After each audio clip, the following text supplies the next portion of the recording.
E que síndrome é essa? Síndrome de Carolina. Vocês conhecem a música Carolina, que lá no final diz: o tempo passou na janela e só Carolina não viu.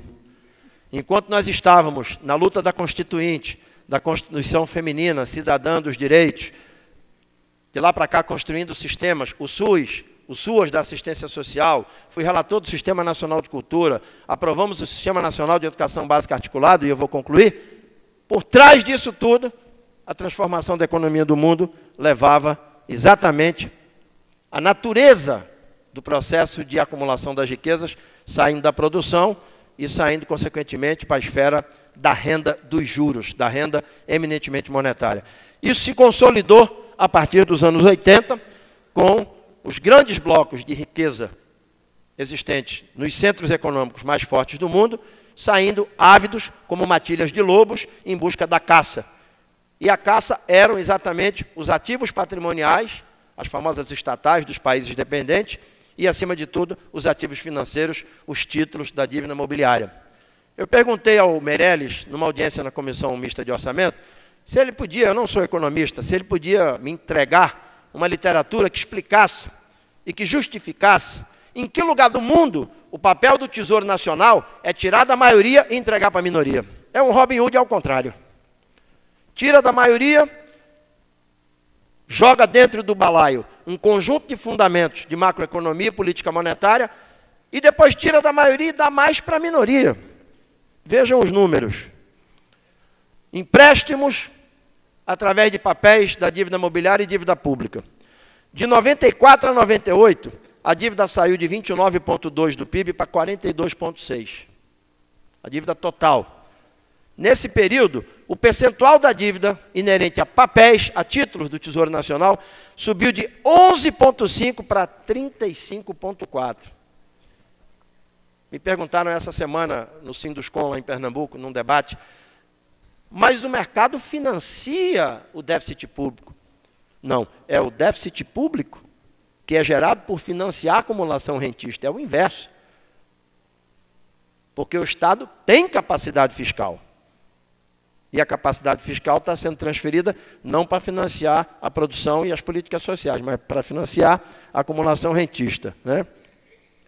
Bom, esse aí é um bolo indigesto, não sei qual é o recheio, sei qual é o gosto, né?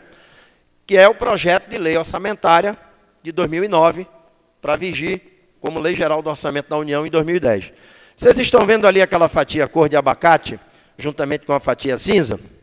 Ali agregam-se as despesas dos serviços da dívida pública e da amortização da dívida, que somam 49,9% do orçamento fiscal da União. 49,9% do orçamento fiscal do país, que é fruto não de um poço artesiano nos fundos do Ministério da Fazenda, mas é fruto de toda a estrutura de arrecadação tributária vigente no país.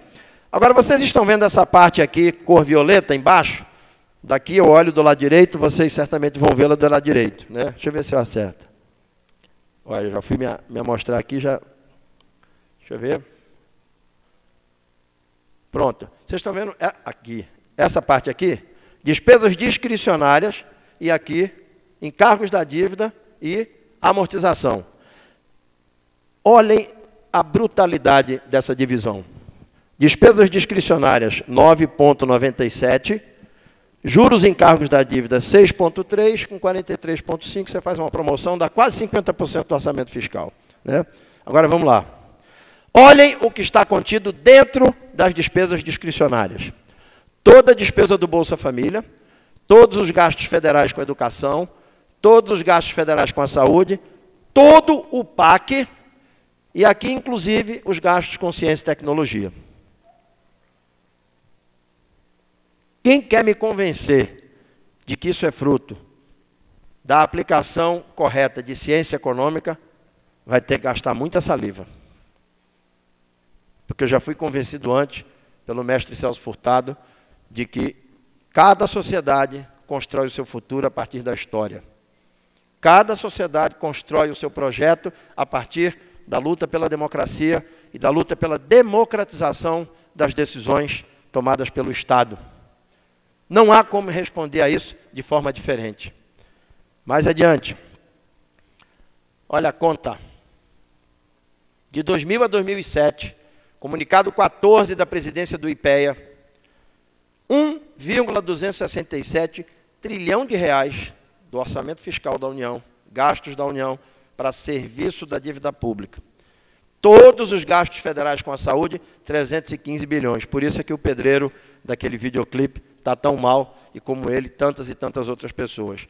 Educação, 149 bilhões. Investimentos, que num país capitalista produtivo era a mola propulsora do crescimento da economia, os investimentos, apenas 93 bilhões. E eu vou correr.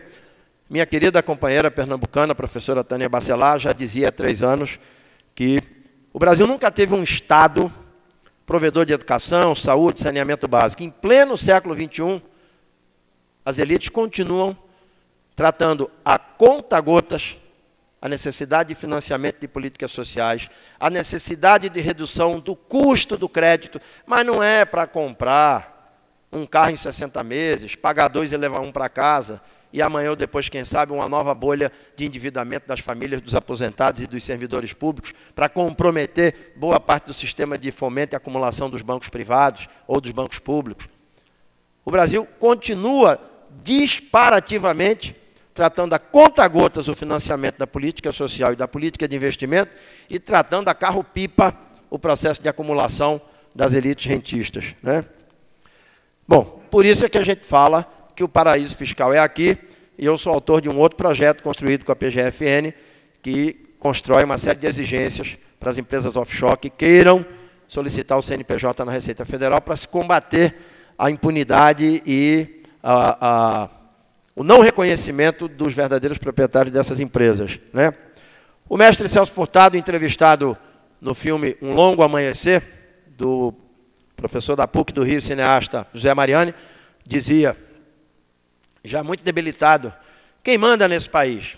Ele dizia, é essa taxa de juros de fantasia que nos sangra, né?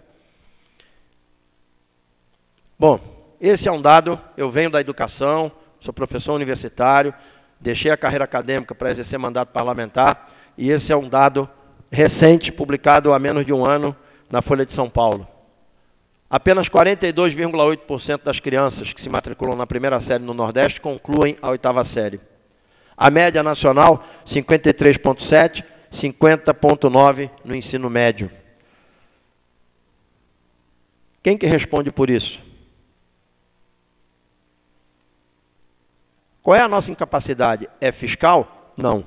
A nossa incapacidade não é fiscal.